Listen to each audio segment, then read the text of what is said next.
Diesel संपल्याने tractor सोडून चोर पसार. पिंपळनेर परिसरात चोरांना पोलिसांचा धाक उरलाय की नाही?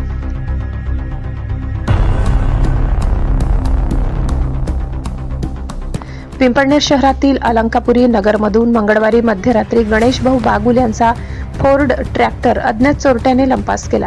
सकाळी चोरीचा प्रकार उघडकीस आल्यानंतर चिकसे गावाजवळील सीसीटीव्ही फुटेजच्या मदतीने शोध सुरू झाला असता हा ट्रॅक्टर साक्रीच्या दिशेने गेल्याचे समजले. मात्र पुढे छाईल ते बेहेड गावादरम्यान डिझेल संपल्याने चोरट्याला हा ट्रॅक्टर रस्त्याच्या कडेला सोडून पळ काढावा लागला. घटनास्थळी गुटख्याची पाकिटे आढळली असून पोलीस त्यावरून तपास करीत आहेत. सुदैवाने ट्रॅक्टर हस्तगत झाला असला तरी पिंपळनेर परिसरात वारंवार घडणाऱ्या चोरीच्या घटनांमुळे नागरिकांमध्ये तीव्र संताप आहे. परिसरात दिवसेंदिवस चोऱ्यांमध्ये मोठी वाढ होत असली चोरट्यांवर पोलिसांचा कोणताही धाक राहिलेला नाही हेच या धाडसावरून स्पष्ट होत आहे. यापूर्वीही परिसरातून चारचाकी वाहने आणि दुभत्या म्हशी चोरीला गेल्यात.